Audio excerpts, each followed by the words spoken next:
Welcome to the Professional Development Town Hall Series. I'm Napri Dillon, and I'm joined with my partner, Dr. Alex Schwed. This is the second of two talks of the year. The AAST Associate members and the SCCPDS have joined forces to bring together this presentation, Rocking Your Talk, Planning, Delivering, and Managing Your Best Presentations. This talk should be extremely high yield and practical, and we have a jam-packed agenda today.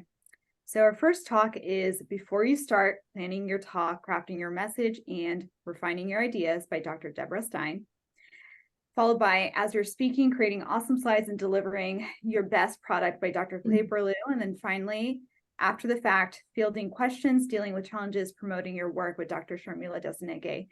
After this, we'll have a Q&A session where we'll invite the entire group, all audience members, to put input questions within the chat function, and then we'll take it from there.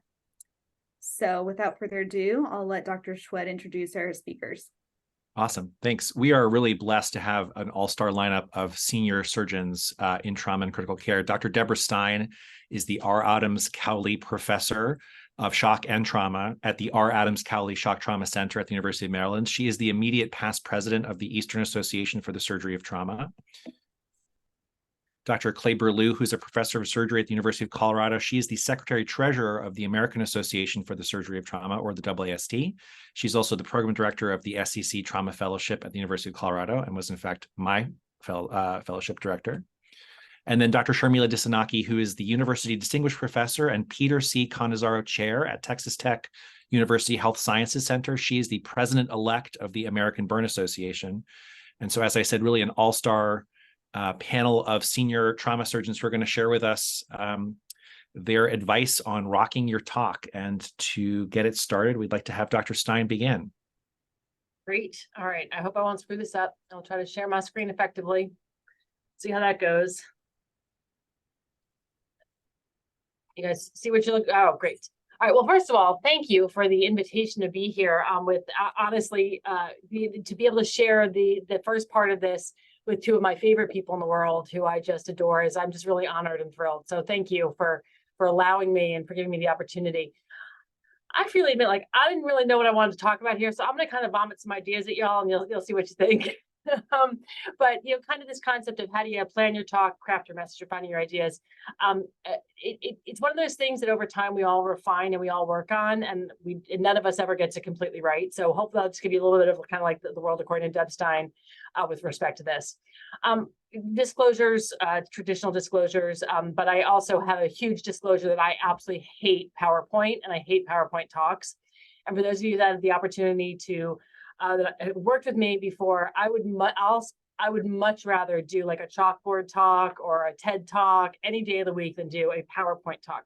But I recognize that PowerPoint is kind of the language that we're all using, so I have tailored this somewhat to that. So first of all, what kind of talk are you giving? And the first question I ask is, do I need slides? Like, if I don't need slides, I'm super happy, depending on what I'm talking about. Obviously, some things, obviously having some visual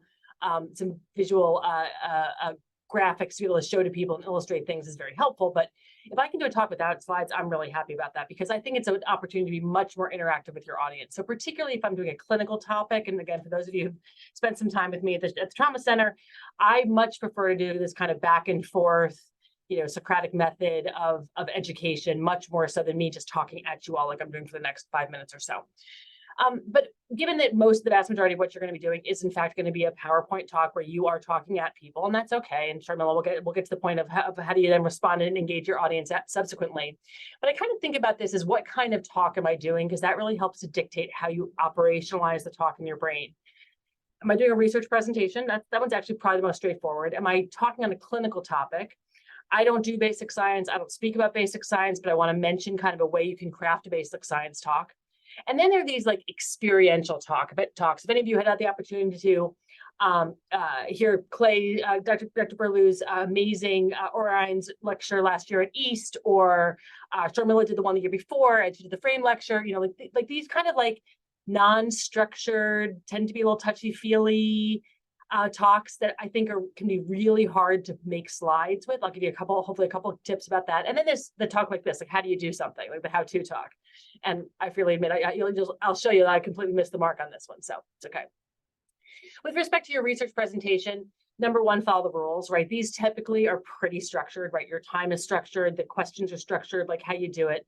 But it's really important to know your audience, because especially if you're not talking at kind of a trauma meeting, if you're not at East or Western or AAST or a CCM, right? And you're with an audience that may not necessarily do injury for a living, you want to make sure, like, you don't want to go up in AAST and say injury is the leading cause of death in all individuals age 1 to 44. But if you're at the American Geriatric Society mentioning to them that injury is the fourth leading cause of death in individuals over the age of 65, something they may not be aware of. So you want to craft some of your background with respect to your audience. Recognize you're not going to give your whole paper, right? So typically a way to structure this is brief background, again, just knowing your audience, some concept of hypothesis, objectives, and specific aims. I think it's a really nice way to organize your thoughts around. It's the same way you organize your thoughts when you're going to do research. It's the same way you should organize your thoughts when you're going to give a talk about it. Your methods, your results, your discussion, your conclusions, right? Pretty straightforward. Always, always, always include limitations. I don't care if you do the most perfect randomized controlled trial. Every study is limited. And the more limitations that you acknowledge up front, the less people can bug you about them. Tip. And remember, when you're up there talking, nobody knows your data better than you do. And so they can all get up there and spout their own data as much as they want, but you know your data. So be confident in that. But those are the easy ones. Clinical topics, I actually think, these are probably the easiest talks for me to put together. And I'm going to guess we probably all feel that way. These are topics I think are a nice way to think about how to structure your talk. You don't need to have all of this, but this is a really nice way to think about it. So I always try to put a little bit of epidemiology. I think it's kind of fun to put a little bit of history in a talk. Like I have a liver injury talk that I give, and I talk about, does anybody know who first mentioned non-operative management of liver injuries? Right? J. Hogarth Pringle, right? The arrest of traumatic hemorrhage. It's actually a 1904 article that I somehow found a PDF of. It's not a PDF, but you know what I mean, like a photocopy of a digito copy, whatever it was called. And so I think that's kind of fun to put in a talk like that. Obviously, there are people who do that all the time, but I just think it's kind of a nice way to entertain your audience a little bit. If there's some basic science or pathophysiology you can institute in there, that's always nice. Risk assessment, how you diagnose whatever clinical entity you're talking about, how do you monitor, how do you treat, complications, outcomes, and then a little bit typically about special considerations or populations like geriatrics, pediatrics, pregnancy, et cetera. Big fan of sprinkling in cases and examples in clinical talks. I think that helps to kind of humanize whatever you're talking about. And I just think it's a really helpful way to go about giving a clinical talk. That's kind of a general outline. Again, you don't have to hit all of these, but this is a nice way when you're organizing your talk to think about it this way. The other thing you can do with a clinical topic or a basic science topic is tell a story.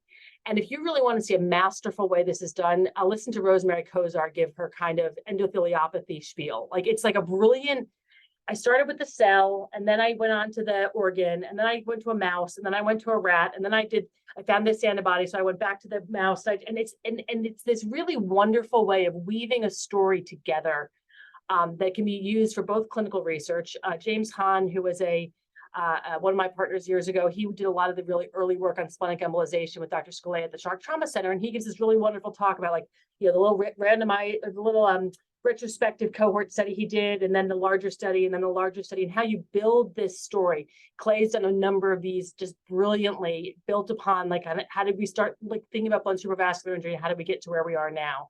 So that's a really nice way to do that, either clinical topic or basic science, or the clinical to translational correlation. Just a thought of a way to kind of organize your thoughts. The experiential talks, I find, for those of you who happen to have heard my East presidential address, I struggled. These are hard to give. I think that you want to think about the information you want to portray for a really long time before you start making any slides, right? I mean, you really just want to think about, what is the message I want? I literally had a little on my phone, and my little notes app on my phone. I literally would just like jot things down to myself, like that would come to me throughout the day, and I'm a bit list maker anyway. So just like, these are the things I want to portray. Figuring out how to weave your transitions. I am not a fan of, I'm going to switch topics now and talk about this. I'm a fan of telling a story and weaving the story whenever you can. You always want to start these type of talks. Why am I up here talking to you about this? And again, I can't, talk about like people who just did this brilliantly, speaking about Clay's talk at East. Here's why I'm up here speaking to you about this. This is why it's important for you to hear this information. And that it personalizes it, it humanizes it, and it sets the tone for why you're talking about what you're talking about. Whenever possible with these types of talks, I try to blend in a little bit of data. I have a talk that I give on dying a good death. It sounds like a terrible talk. It's actually like what's our responsibility and how we care for people at the end of life. And I like to sprinkle in data, like what's the data that talks about depression in patients with spinal cord injury, and our requests to withdraw life-sustaining therapy really valid, or is it just manifestations of depressive symptoms? Sprinkling in that data in these kind of experiential talks, I think, can be very helpful. You want to use examples whenever you can. Again, big fan of using examples. It tends to really bring it down to bite-sized pieces that people can understand. When I say be humble, I actually mean something different here. I actually air dirty laundry. I love airing my dirty laundry publicly, right? Like, here's what we did that we really screwed up, and this is the lesson you should learn from that.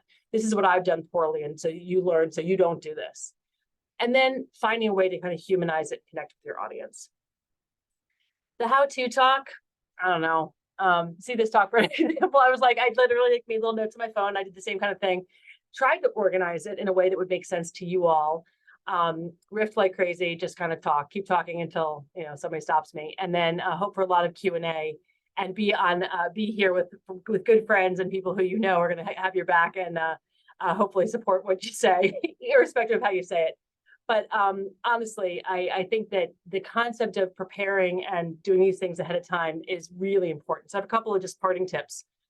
It takes a lot of time to put a good talk together. I think about my talks for a long time before I put them together. I spend a ton of time putting slides together. It takes a lot of time. Prepare for that. I am not a last minute talk preparer. Those people who are like, oh, I'm talking tomorrow and I haven't started my talk yet, give me chest pain, like completely. If you're talking about particularly something clinical, who else has already done a talk on this? Borrow away, right? I mean, you're appropriately attributed, of course. You're not going to like just outright steal their stuff, but don't reinvent the wheel. I mean, this is also a concept of, if you're doing a clinical talk, go and see what's in the literature. Like, if people have done review articles, that way you can like, oh, wow, yeah, I need to be talking a little bit of this or a little bit of that. Like what else have other people done? That's perfectly fine. When I make slides, and I'd be curious, I'm dying to hear how Clay talks about this. I vomit everything I can possibly think of onto a bunch of slides. And I wind up with like 200 slides for like a 30-minute talk. And then I delete and edit down. But that's my methodology. It's certainly not everybody's. And it's not very efficient. I spend a lot of time in rabbit holes. Like, I get the data spawn where you pull up a paper and you're like, oh, but they're referencing this person. So then I go to that paper, and then I go to that paper that reference. And I spend a lot of time in rabbit holes. PubMed and I are good friends. When you're asked to give a talk about things that you're interested in. Putting together a talk takes a lot of time and energy, and doing it on a topic that really you feel personally vested in or you're engaged in is incredibly, incredibly helpful in putting together a good talk. I'm a big fan of this. I know it's a good talk when I can't stand hearing it again, right? That's when I've nailed it, right? That's when it's smooth and it's fluent. And if you can, whenever possible, put together your talk and practice it to the degree where you don't need to look at your slides to do it, and you're really just talking. And the slides just become a visual abstract for people to look at while you're talking, and not the focus of what you're saying. So that's kind of my jam on how to put together a talk, how to think about this. I'm very much looking forward to what Sharmila and Clay have to say. And so thank you guys again for the opportunity to be here. I appreciate it. Dr. Stein, thank you. That talk was also very much you. After spending the last few years working with you. It's fun seeing the other side of how you kind of approach things. So thank you so much. Next, we'll have Dr. Berlew talking about delivering your talk. All right, now it's my turn to have technology hopefully work for me. Are we close? I think we're close. All right, excellent. I always love it when I get the thumbs up back. I hate it when everyone just looks at you and you're like, that first slide is not looking as awesome as I thought it was, is it? So I just want to say, much like Dr. Stein mentioned, I am thrilled to share the stage with two other incredible women and two incredible surgeons. And so this is just a fun afternoon as far as I'm concerned. So this is fabulous.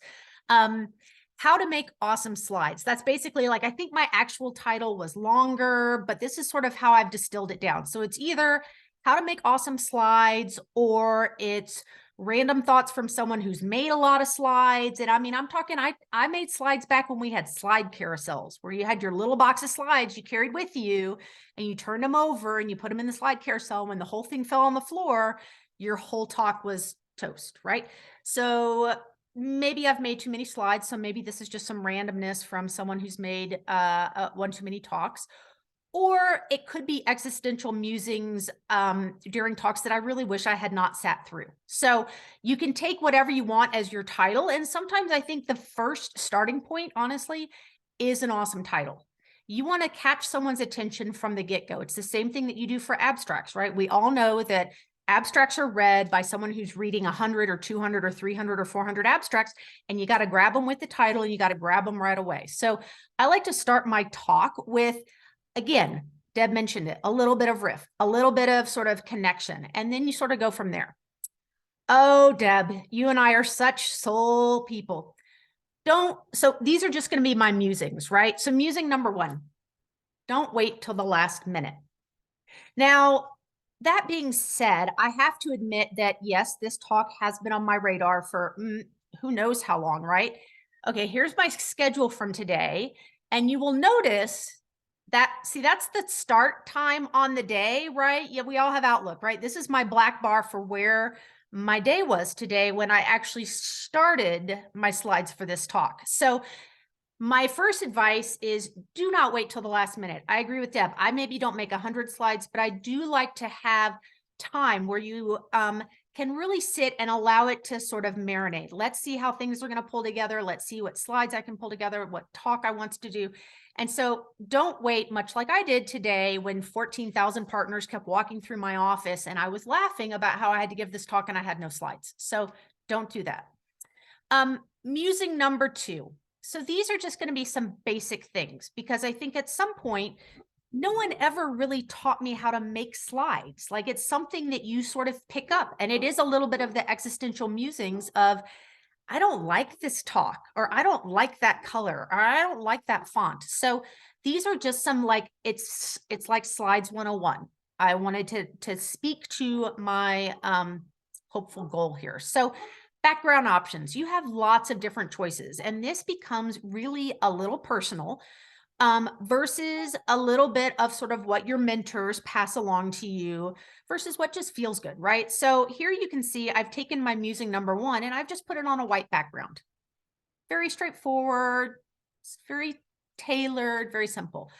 Alternatively, you can make it a little crazy. And if you look at the top of this, I mean, this is just one bar of all the different things that I can turn my musing number 1 into. And it literally will change the font. It'll change the direct. I mean, here I'm like on a wall with some floorboards. I mean, I've got so many different options. So some of it is sitting down and looking through your different background options and deciding what feels like you. I decided that the floorboards, not so much for this talk. So I like to go with something fairly simple, as you can tell by my chosen background here. And you have to decide sort of what other things you want to pull out of your slide from this basic background. Now, some choose to have a signature color, and I have to admit, this is not the signature red. I actually tried for quite some time today, and those of you who know the signature red knows who this belongs to, and this is out of pure admiration. This is not the right red, is it? It's not. It's not the right red. Okay, see, you cannot custom. I don't know where he gets this color red because you cannot, even in the custom colors, you cannot find the correct red. So for those of you that want to have a signature color, do not choose red. I would advise against that. But you can have a signature color or a signature something, and that becomes an option. For me, the rationale behind using the same basic background is that then I can take interchangeable talks and slides and I can easily morph them in and out of talks. So for example, I might have a talk that I'm giving on Sunday at the college. And hypothetically, even though I espouse that you should do your slides early, I also have not started the slides for that talk yet. But I know because it's a 10-minute talk and it's on closing the abdomen that I can look at the other X number of talks I've given on some type of abdominal disaster. And every one of those slides will have the same basic background. And so I can pull together my talk using these slides, and I won't have to change my teal slide deck to a light pink slide deck, to a blue slide deck, to an orange slide deck, right? So for me, it's very helpful to have interchangeable slides and talks so that you can really have economy of motion in all of this. Now, you also have other options. So your text choice, your bullet choice. I mean, these are all things you can see. I took musing number 2 and it morphed it into all sort. It just has a different look just by changing the slide color, my bullet things. So again, pick the things from when you're looking at it as an outsider, what really delineates your individual points on your slide. I love the fact, and Deb highlighted this, and I'm going to highlight it as well. Your slides should be a jumping off point, right? Do not read every single word on your slides. Don't have your entire talk put onto a slide that then you read off.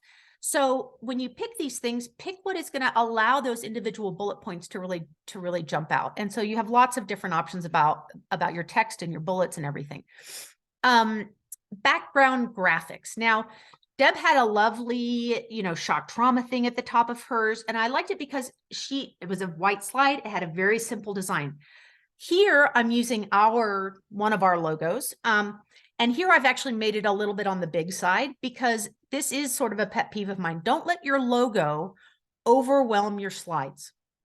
And it happens not infrequently. I like a good logo. I actually already typically know where you're from and who your senior author is if it's not the senior author. So again, you want to draw attention to your work, to your message, to your data, to your conclusions. And so minimize, that's great if you want to have it on every slide. I personally remove it from every slide. I put it on my title slide and sometimes I put it on my last slide.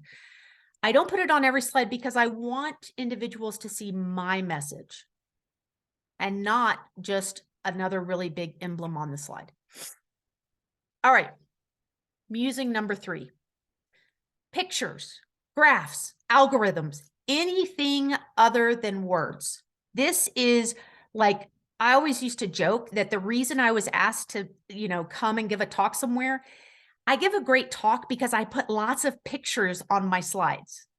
Now, hopefully I have some content in there as well, hopefully there's something to back it up.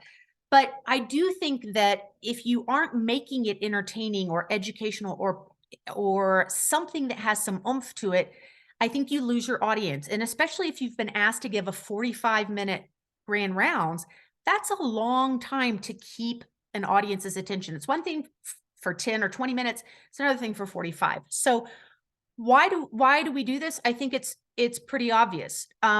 Here, this is an example of a picture that spices up my whole BCVI opening. They're like, oh, look, I can see that BCVI. That totally makes sense. Here's a graph. I'm talking about time to stroke. Ooh, I can see that. I now visually understand what it means that these patients stroke early. Look at those bars. They're way up there. And then they sort of denouement out after that. Gosh, now let's move on. Let's talk about an algorithm. Oh, that's a great slide because look at all that stuff. I can take a little snapshot picture. It's not just a bunch of words. And then finally, sometimes you don't need any words at all. I think there's one word that I wrote there, trauma. Trauma plus NEC equals CTA. And then I give all these paper references. So there's lots of different ways that you can incorporate things other than just having words on a slide. And I think that's, again, it's really important because it will drive home your message. Again, you might ask why. Well, if you haven't seen an open book pelvic fracture, until you see that film, you may not actually know what you're looking for on that trauma plain film, the bedside radiography when you're looking at it. And if you see this in a talk on pelvic trauma, you'll be like, oh, okay, now I get it. Now I know what I'm looking for. Or if you haven't seen a blush, you're going to see a blush. I even put a little arrow to it. You're like, oh, okay, I see a little contrast blush there. Or gosh, what is a Reboa supposed to look like when I put it in and I put contrast in that balloon? Oh, I see it's supposed to go all the way up and it's supposed to turn that corner. That's what that balloon looks like. Or gosh, I'm going to sheet a pelvis. What is sheeting a pelvis? It's not just me describing it or using words. I'm showing you how you can do it. And finally, you have to throw in some guts because that's always good. So here's abdominal compartment syndrome. You can see those intestines are not going back inside the abdomen, right? At least not today. So I think that all of these really add to what your single 1 or 2 words is going to help you really accomplish with your talk. Musing 3B, because again, I'm sort of like Deb. I like lists, I like order. You never know, a la today, what you might be asked to speak about in the future. I sometimes, I got asked to speak, oh, will you come speak about the evaluation of vascular trauma? I was like all vascular trauma, not just BCVI trauma, like arm and leg trauma? Yes. I was like, okay, interesting. Should have followed Dr. Stein's advice about talk about what is your, passion and what you love to do. But thankfully, I had a whole little, and you'll see it right here, vascular. I have a folder of every like random vascular picture, shunts and different little gunshot wounds to SFAs, whatever it is. So since you never know what you might be asked next year, the year after that, keep a catalog of pictures. And obviously you have to make sure that they don't have HIPAA issues. But the cool x-ray or the interesting, diagnosis or the injury that you're never going to see again, I just keep them in a folder. And so sometimes when I start to make my talk, I open the folder and I go, okay, let's see. Oh yeah, I remember that. I need to include what you do about an injured vein along with an injured artery at the same time. I need to talk about that. I'll include some of these pictures. So having this set of images, and sometimes it's your partner that has the image that you need, which is why you should do it more than just 3 hours before the talk. Musing number 4, cadence. I've used a little bit of cadence throughout this, whether it's with animation or with arrows. You can use different things to highlight your point. I think particularly when you're doing data, this is a graph, and sometimes people will just screenshot the actual little tiny print and then put it on the slide. You can't read that. I wish people would just be banned from being able to do that, but for some reason we can't. So when you're putting up something that you want to show, gosh, there's a difference here. Number one, you can see I've highlighted the things that are statistically significant. So I not only highlight them, I bold them here, but then when I talk about it, I actually put little red boxes. So it brings your attention back to it. And I've spanned out, for example, in the manuscript, I have like an additional, 10 parts of the columns that go down here, but I've only screenshotted the top 6 items. And then, when I move to my next one, oh, here, I want to highlight this. I'm going to move down to time in the ED. So you sort of sequentially move through it. And then on my next slide, when I was talking, this was pelvic packing and Reboa use, then the next slide has the next middle section of the results. And the last slide has the final. So don't squeeze it all onto one and sort of span it out a little bit. Musing number 5. It is all about delivery. I love Deb's, yes, if you can give a chalk talk, fabulous, because you're not reading your slides. You're not reading slides. Don't overpopulate your slides. Don't put it down to a font size of 12 and put everything on there because you might forget something. You are the expert of the talk. And if you're not, become the expert. Realize, yes, someone may ask you a question. I always know someone's going to ask me a question, but I should know at least as much as everybody else in the room about my topic. That's the whole goal. And typically I know more than anyone else in the room. So remember that and I think Sharmila is going to get to this as well when you're answering questions, be mindful of where your stature is when you are giving these talks. And then finally, what is your best closure technique? Now, whether this is in the OR, which I am often interested in how you close the abdomen, which is what I'm giving on Sunday if anyone's bored. You have options. You can do a nice photo, which I think is lovely, and a little tiny emblem. You can do quotes, you can do pictures of all your colleagues. This was a sort of a fellow happy, we have great work-life integration here in Denver. Or you can just have a simple thank you. So thank you guys for having me. And obviously I'm happy to answer any questions at the end.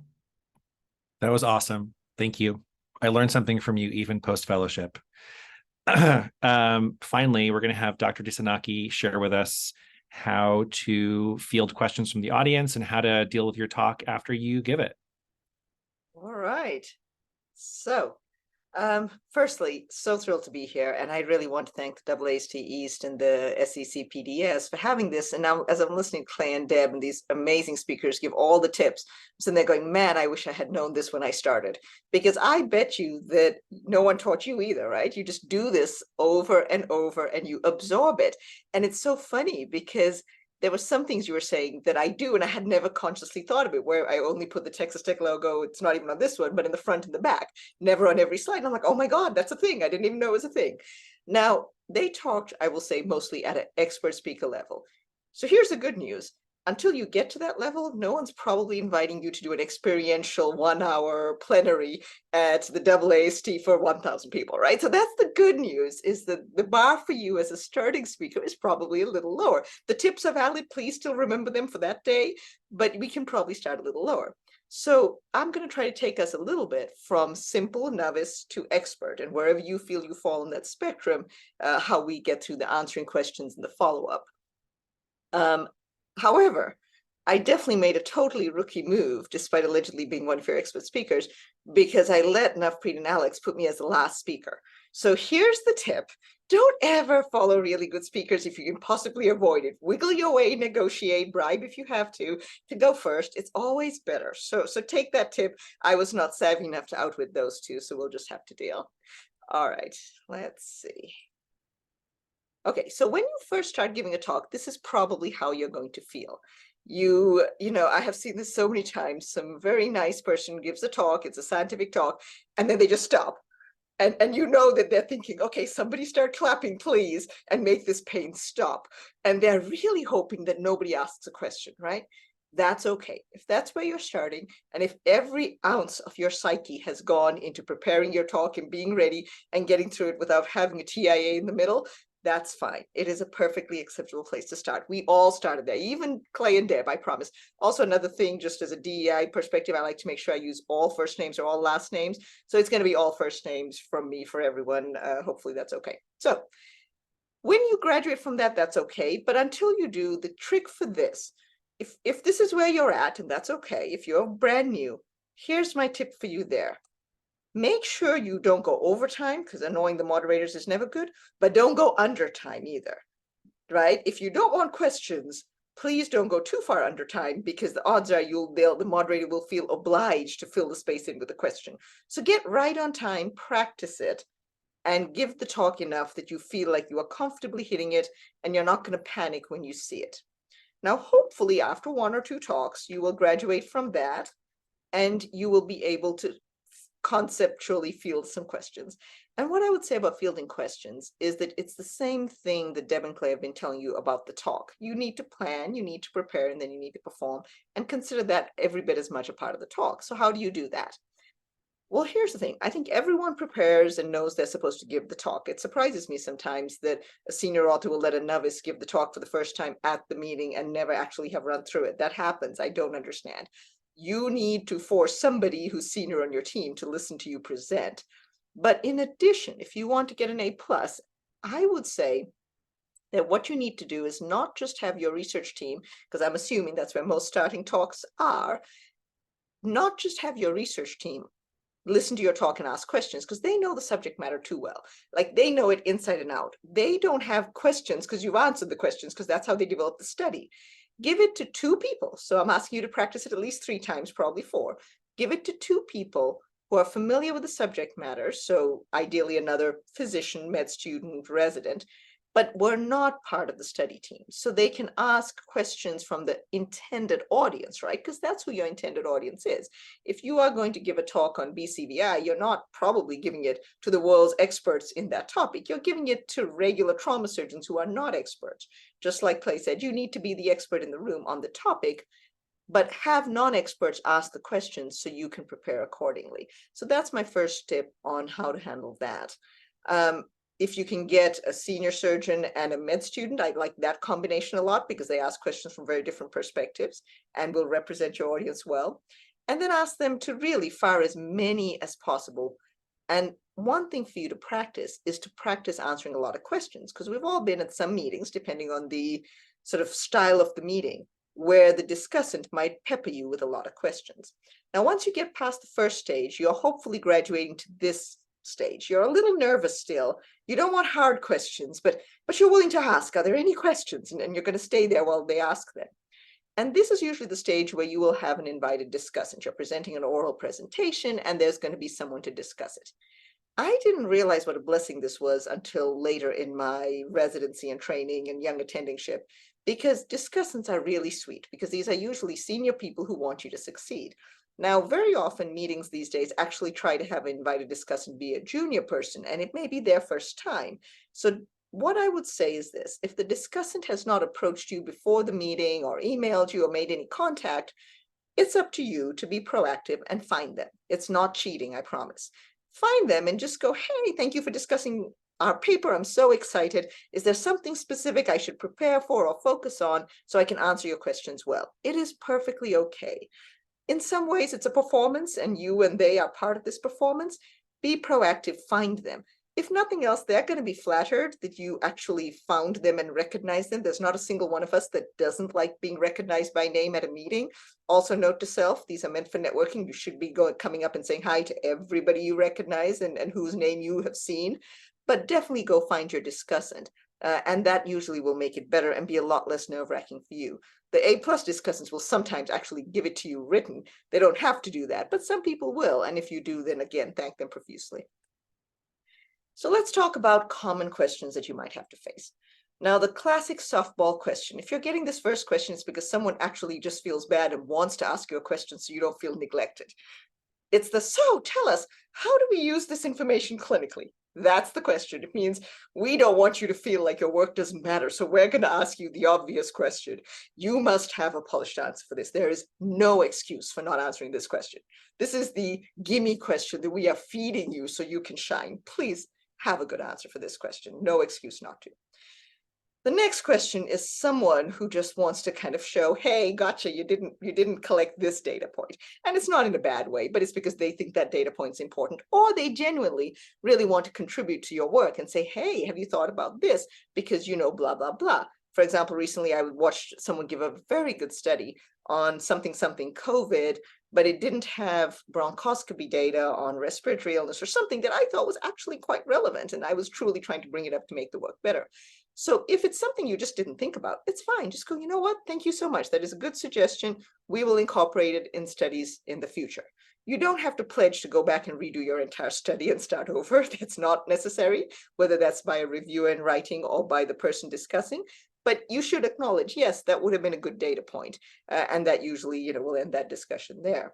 Occasionally, you'll get someone who basically goes, yes, but have you thought about this? And is suggesting an entirely new project. These are the sort of conference 101 buckets of questions that you're going to get. The other one I don't have on the slide is here's a question that's really a statement about what an expert I am in this field. That's the other one that you just acknowledge and say thank you. So for those questions that aren't really questions, you just thank them and just say, yes, absolutely should be an area of further study. If there's an error in your slides, well, then you didn't listen to Deb and Clay, and you didn't prepare early enough, and you didn't proofread, and you didn't have enough people vet your slides. That sucks.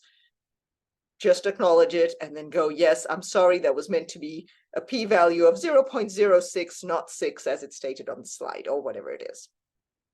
And if they point out a limitation of the study and you agree with it, absolutely, simply acknowledge it.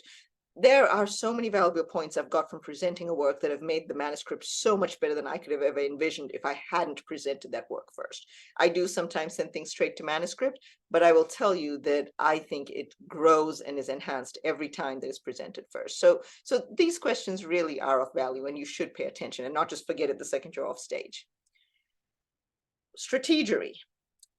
When you have a discussant who will give you, there are some meetings, I'm not going to name them, that the discussant feels obliged to ask 5 or 6 questions to prove that they've done their homework and read your paper well.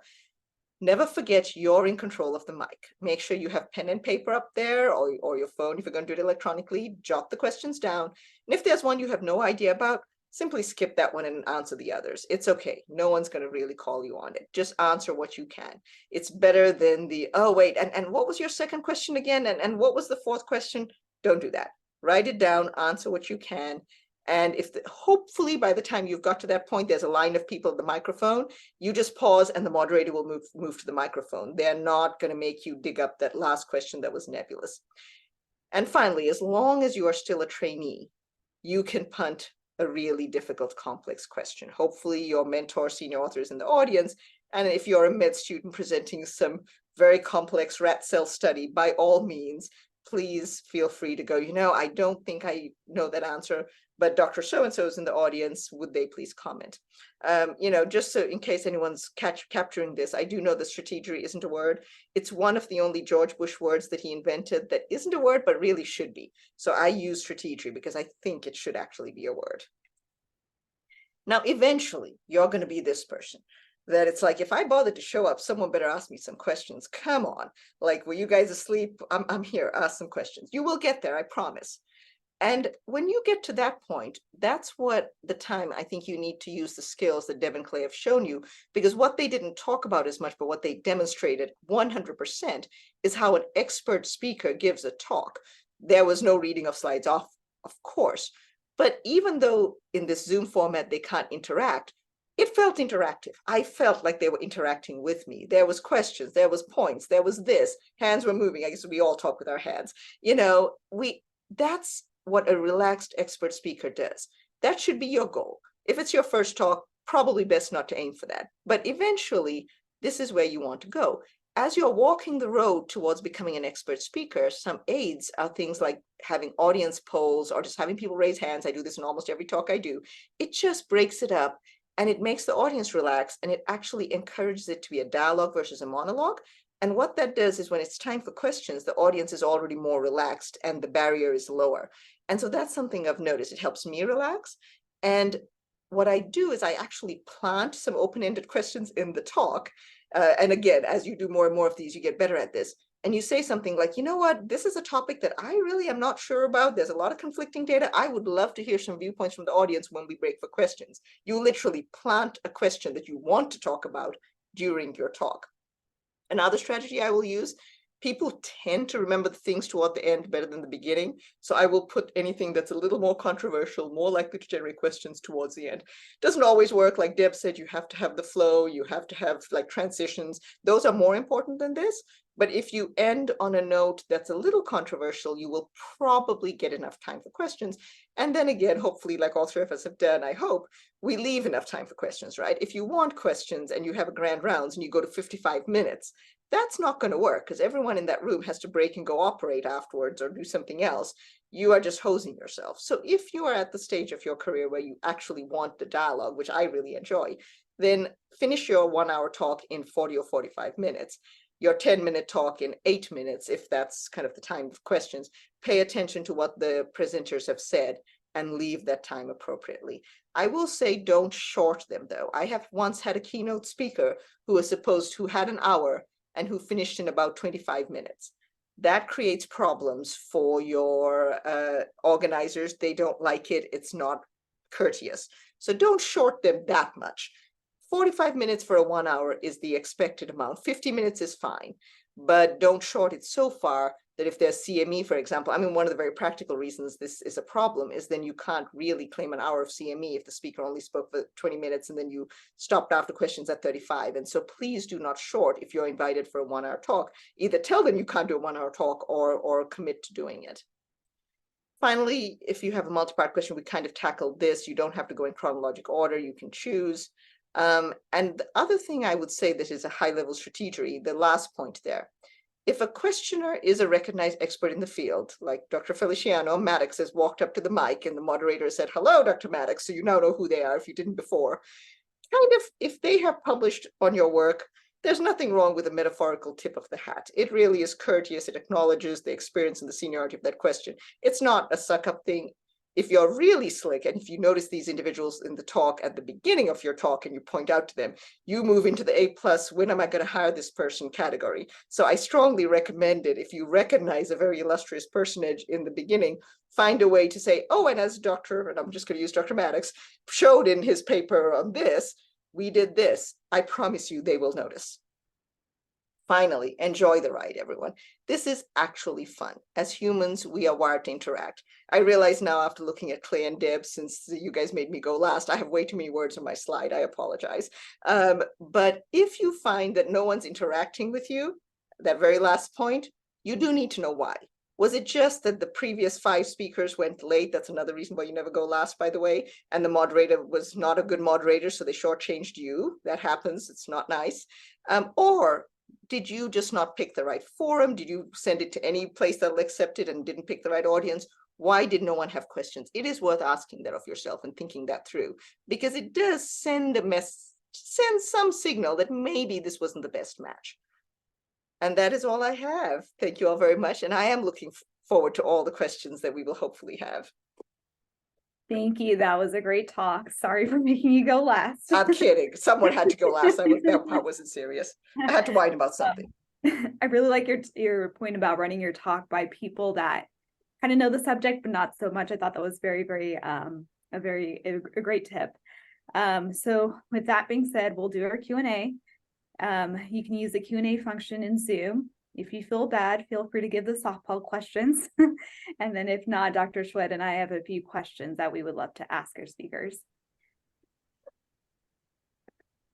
I can get things started because I don't see any chat or Q&A just yet. I want to thank you all for sharing all of your experience, hard earned, it sounds like, from dropping slides on the floor and, fighting with more senior authors and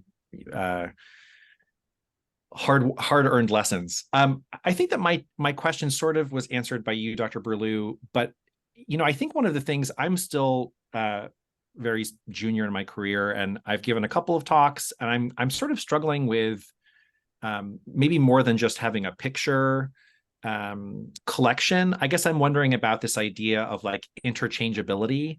I was thinking, Dr. Dissanayake, as you were talking about like the metaphorical tip of the hat, it feels very frantic to make your blue slide deck that Indiana red, but as an acknowledgement of seniority. But how do you organize when you are more senior and you've given scores or even hundreds of talks? Is this things that you remember you've done? Do you have a list somewhere? Do you have folders on your desktop? Because I like this idea of this interchangeability and becoming eventually a content expert on a few areas. And this is not just for you, Dr. Berlew, but any of the panelists. Sort of how do you kind of organize your life? Let me start, because this was a self-learning journey for me as well, Alex. And so I totally had to figure this out. I remember as a junior person, I'm not going to mention the name, but a wonderful, very senior surgeon was talking about talks and something like, oh yeah, I have a package talk for that. And I was like, that just seems rude to have a package talk. And of course, now I have a whole bunch of package talks. So you get there. But what it is you gradually become an expert in certain things, right? You notice Clay mentioned pelvic packing, BCVI, things we all know that she's an expert at. What it is, and I think those of us that are good speakers, and that's literally everyone here on this panel, is you have a package talk, but then you modify it for the audience, right? And so I have a talk I give on controversies, because of course I love controversies, in burns and trauma. But based on where I'm going, are they a burn center? Are they not a burn center? What kind of trauma do they see? I will actually change the content. So if you think about it, controversy in burn and trauma, I have a ton of things I can talk about, right? But the pieces I choose to go into, it kind of depends on the talk. And then I use that same kind of slide deck on a recent talk I gave about, and I changed it to evolution of trauma and burn. And I actually used some of the ideas. So for example, I like doing simple suture skin whip stitch instead of Abthera. Cheap is not always, worse. It's sometimes better. I actually use it to bring up social justice issues and other things that I'm talking about, but I'm using some of the slides. And then of course I'm adding more things. So once you get a certain bench of stuff, you can get very versatile. And I think that's what Clay was doing. And I think when you start out in clinical images, just putting every image is great, like she showed us. But as you develop a theme, you now need to organize. I have a folder on my desktop called Packaged Lectures. And in that packaged lectures, there is trauma, there's ACS model, there's burnout, there's suicide, there's a lot of things I talk about frequently. So when I want to make a talk, I go into that folder, look through the stuff, pick out the slides that are useful, and I always add something new. I always update. That's how I do it. As I get more senior, I don't get asked to give the primary clinical photographs talks anymore as much. So I don't use that as much, but that's just my view on it.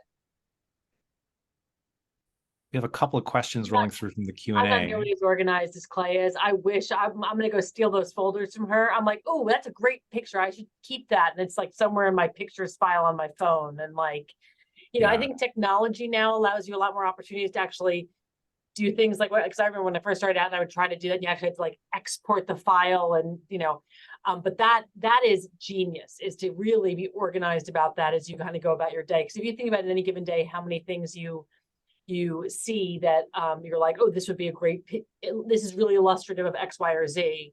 And then to Sharmila's point, I totally agree. I mean, every time I am asked to give a talk, I pull up what I previously have and I make it's very unusual for me not to change something in it to better tailor the audience, or something new came out. The other thing I love to do, which makes me crazy, I love putting together brand new talks. I find it to be one of the most educational things I can do for myself, but particularly about a topic that I don't know a ton about, or I haven't been through the literature in a while. I just think it's actually it's like a really good experience for me. And I learn a ton when I do it. So particularly as your junior, take it, if it's a topic you're interested in, take advantage of those opportunities to speak and put the time in to really put together a good talk about it. It'll serve you well in the future too. Awesome. There are a couple questions rolling through on the Q&A, and we're going to combine two of them because they're a little bit similar. And I feel like in typical scientific meeting format, this question has two parts. The first part is, if you're given a lot of options for a topic for an invited grand rounds, how do you all choose your topic? And sort of related, or maybe not related, what if you're asked to give a talk about something you're not really interested in? What strategies have any of you used to sort of like dig in or get interested or find those rabbit holes? Go ahead, Clay. I'm laughing a little bit because I was once asked by actually Dr. Maddox, so this is like a little bit of full circle. Thank you very much for the prior, T-ball. He runs this little meeting that some of you guys may have heard of, and so he called me one time and he asked me to give a talk on diverticulitis. Okay. Nothing about me. Like, you could pick a lot of different topics, but pulling diverticulitis out of the etho, like I was like, and I literally, because I didn't know better, I said no, which I think I was the first person that had ever actually said no to him. Oh, good, Deb. I'm in better, because I literally invited back. I was never invited back either, by the way, just FYI. So this is a learning point. So he actually was dumbfounded, and he was like, I will call you back, and hung up the phone, and then called me about an hour later and asked me to speak about BCVI. And I was like, you're on, I'm there, so I think, I actually love, Deb's enthusiasm, and I wish I was that enthusiastic about tackling a new topic. I think it is a way to have ongoing learning. And I think, my fellows that come through the program, we actually ask them to give a certain number of 20-minute PowerPoint talks so that you have, oh, I could go give this talk for a nursing grand rounds or a paramedics lecture or whatever. And it starts to build that stable of talks that you're creating.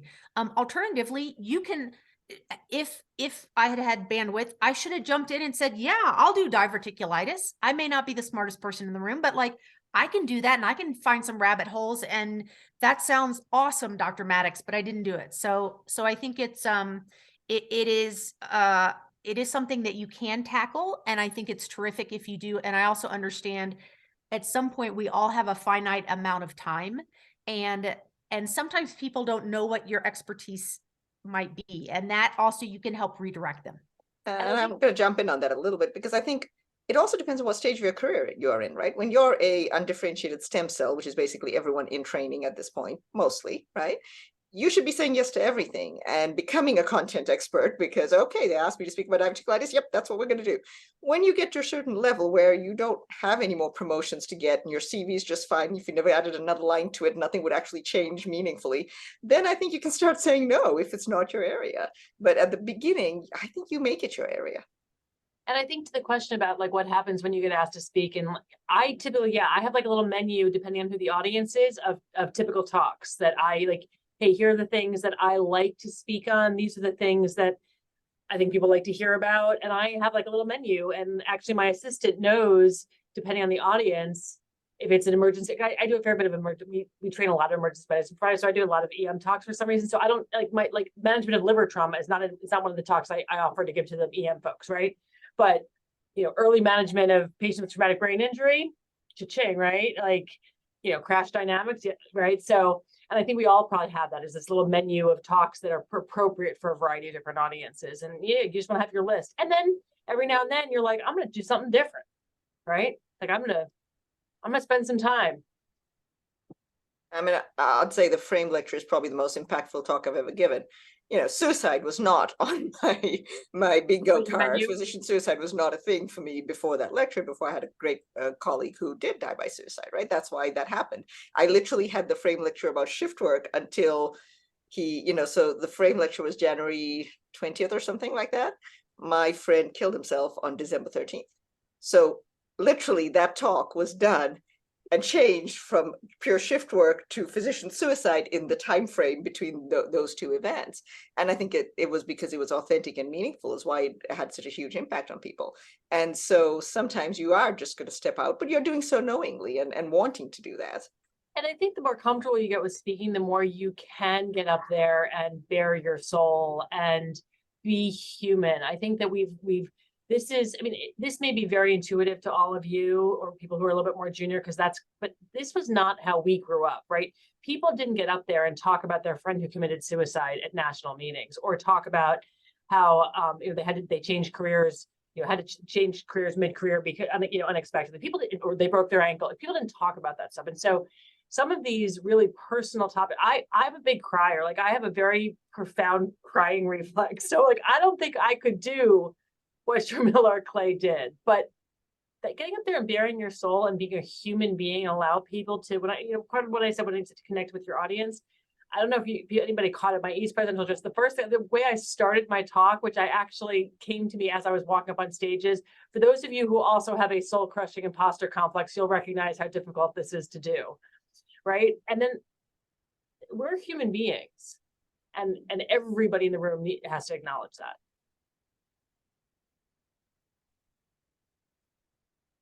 Sorry, I didn't mean to like shut down the conversation. No, It was so profound. I'm just sitting in it. Yeah, I mean, I think when Nappreet and I were brainstorming about who to invite to give a talk about giving good talks, we talked about the fact that we were in the audience for the frame lecture and for the Oriens talk and for your presidential address and being struck. I mean, I remember very vividly, Dr. Disanaki, that you either had a handheld microphone or you were holding the I always use a handheld microphone. It's one of my the quirks. Stage, and then you sat down. And I remember thinking, like, what is going on? Like, this is not a sit down, or I didn't think this was going to be a sit down kind of event.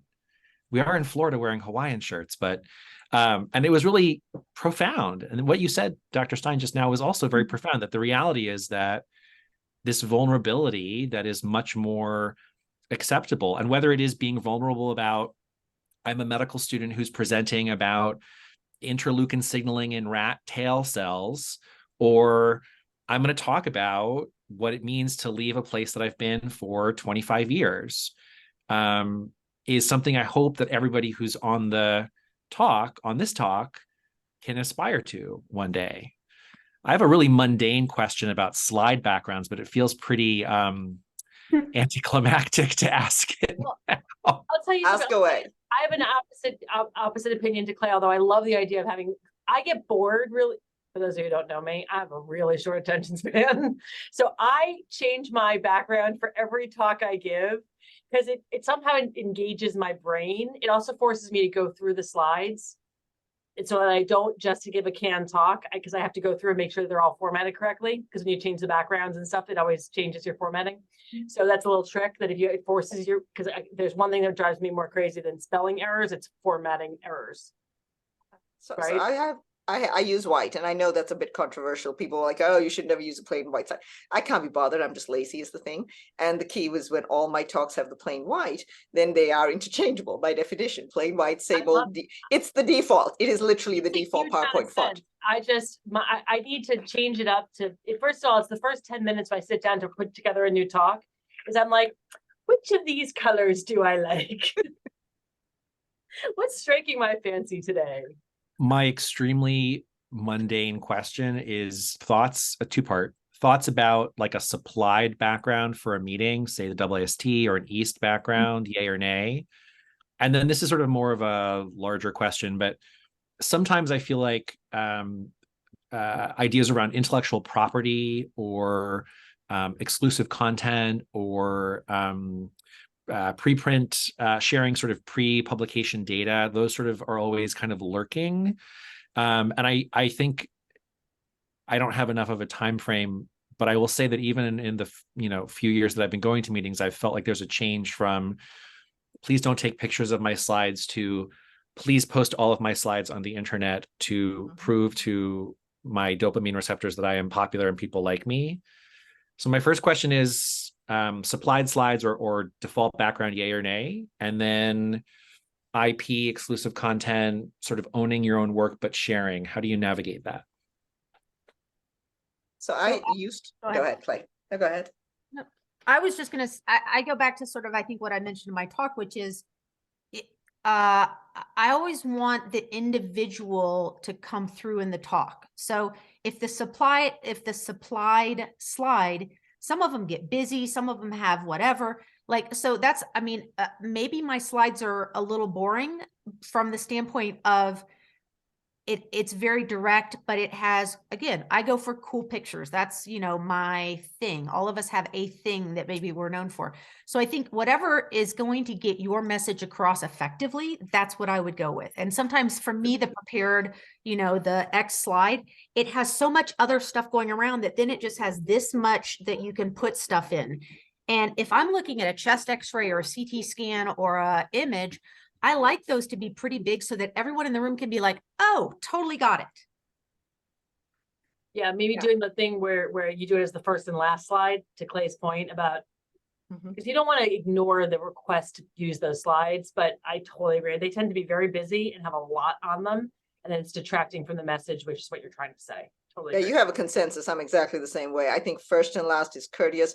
When I started speaking, I would always religiously follow instructions, and now I pretty much never use the template. Now she never follows instructions. No, I don't. I am a rebel at heart. I don't know how I ended up where I did, but I'm a total rebel. Like I even don't wear my badge. I put my badge in my pocket because I just don't like walking around wearing a badge. It seems so conformist. So I really have a very odd rebellious streak. And so I just don't use templates now. I have a mundane question to ask as well, which is, do you memorize your talk or your script? And then if not, or if you do, and you go up to the podium and you completely blank out, what do you do? So that's why I don't memorize anything. I've done it if it's something new. If like some of my talks, like I've done dramatic brain, like that I could do that in my, and those are the talks I like to do actually without slides at all if I can. But like a research talk, for example, research presentation is I've practiced it so much. It's not memorized, but I can riff the entire thing without looking at a slide. Right, I just know the information that I want to portray, and it doesn't need to come out exactly the same way each time, but I know what each slide, the content of what each slide and what I want to portray. I always worry about people who memorize things, because to your point, I'd be the person who'd be like, I would. So, but that's why I say you want to practice it so much until you cannot stand the thought of having to do it one more time. You hate it and you're so sick of it. But I totally agree with Deb, because I think at this point, all of us have something that if you said, at this very moment, I could pull up a slide deck on, pelvic fractures and give you all a complex pelvic trauma lecture for 45 minutes, right? Because I've done that more than once. That said, I didn't start there. And so I literally from, 25 plus years ago, I wrote out every single word of basically what I wanted to say. I did it in large font, do it in 14 or 16 font. I did it double spaced, and I carried what I wanted to say up there with me, and I had it in front of me. So even if I had practiced it, I knew that it was right in front of me in case I got lost. And I would have like little tip, like I would in red, I would have slide so that I would just follow along with my finger. And every time that I press slide, I'd go to the next one. So even if I was talking very sort of fluidly, and I wasn't looking at my notes, and I was okay with my slides. And granted, this, these are the old fashioned slides that are like, chink, doing that. I still had in front of me my safety blanket. And so I think over time you get away from that safety blanket. That said, when I gave the Oriens talk, it was the first time I'd given it. Obviously, it was very difficult and emotional for me about a life experience, that I did have every single word written out of what I wanted to say. And I did almost read it. It was pretty close, because that I knew would get me through that talk. And so I think you adjust how you give it, but it's okay to take your notes up there. It's absolutely okay.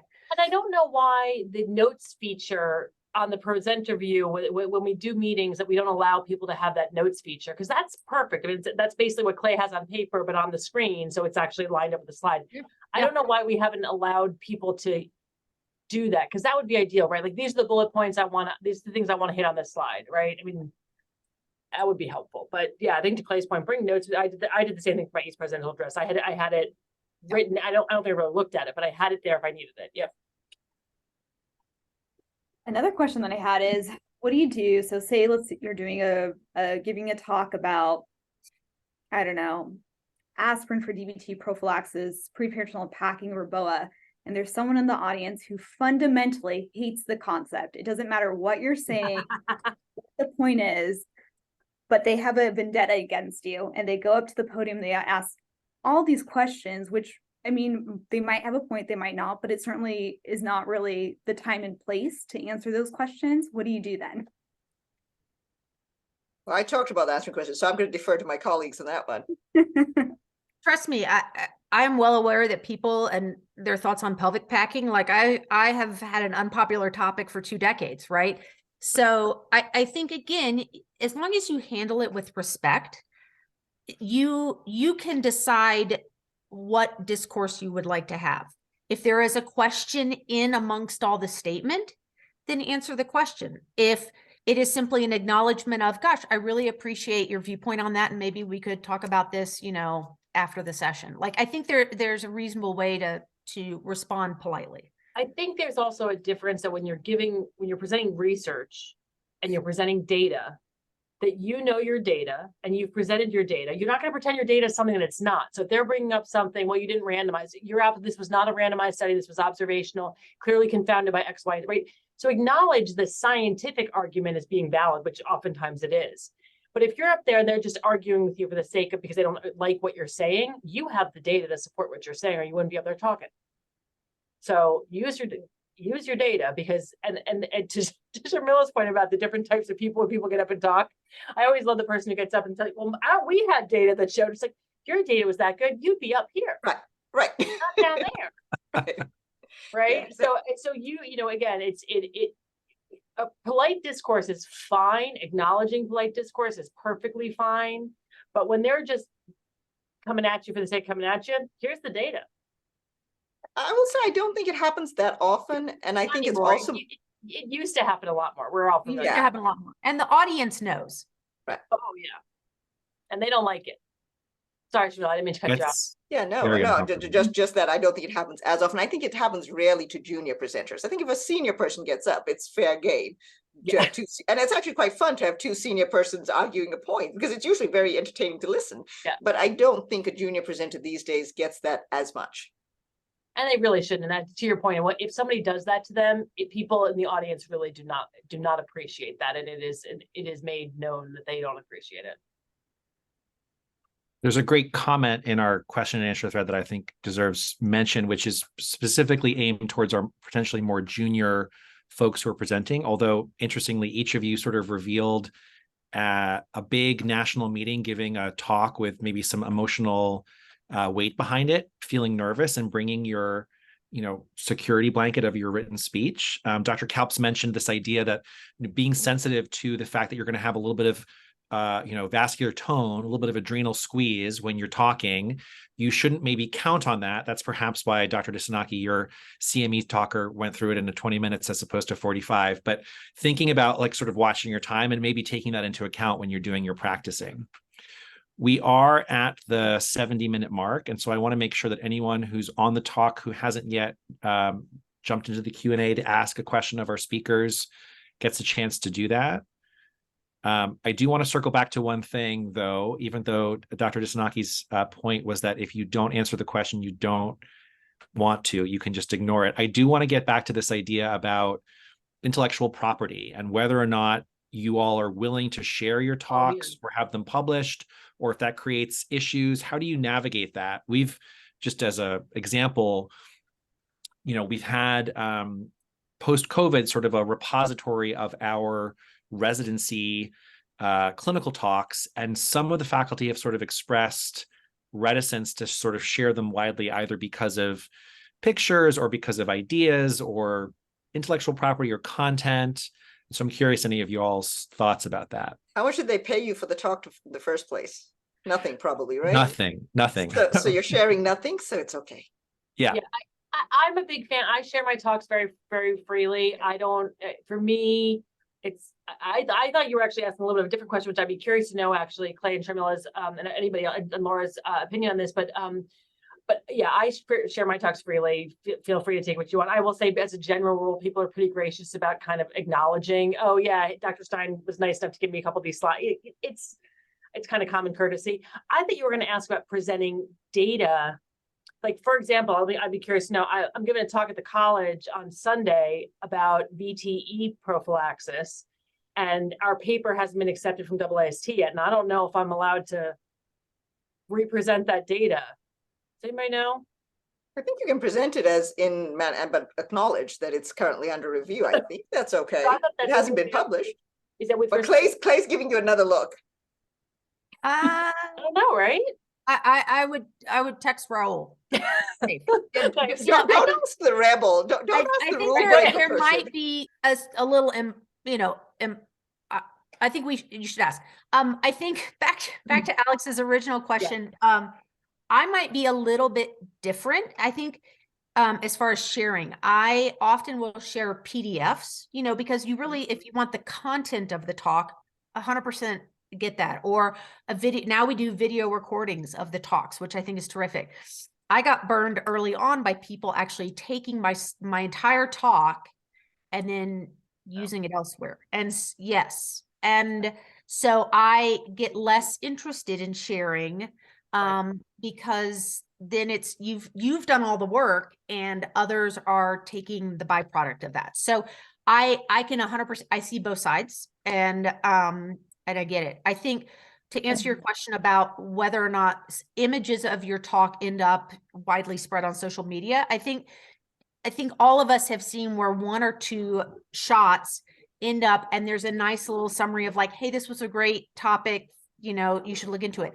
I actually think that's really helpful sometimes. If you don't make it to the session, or there's two parallel sessions, or there's something interesting, it's part of the reason that I actually stayed on social media is for some of that scientific content. And, people like Sharmila does a fabulous job of relaying new information in a way that you're like, ooh, I'm going to keep my eyes out for that when it comes out in print. So I actually think there's a nice middle ground there. I do think, And I would, sorry, go ahead. Go ahead. I was just gonna say, I do think there's one thing, Alex, with your question with respect to like people taking pictures of your slide, is you want to be really careful you give appropriate attribution, though. If you're presenting study data, you want to make sure it's referenced, because now that it's so easy to replicate and it shows up places, you really want to make sure that you're accurate, and that if you're using people's work, you are appropriately attributing it because you put a figure or a table from their paper or something. I just think that's actually, you'll see I'm obsessive about referencing things on my slides to make sure that I don't reference something or not give somebody appropriate attribution. Yeah, I was actually wasn't being very clear in answering you earlier. I'm like Clay, I don't share my actual slides because I don't want someone just giving my talk under their name. That's not okay. But the content, the synopsis, the PDF of some of the slides. But what I do like is actually, I think the social media, I think that's actually very powerful because it's bringing, knowledge and information to the world. And then hopefully those people will actually look up your talk and they'll actually look up the paper. That's the point of it. It's a teaser to generate interest. I think that's valuable. I mean, there's definitely a lot of conferences where I've seen, some really landmark work for the first time in somebody's grainy snapshot of the slide. And I'm like, oh, I'm totally keeping an eye out for that. So I think it enhances knowledge distribution. Awesome. Thank you all so much for joining us today. I'm going to share my last slide,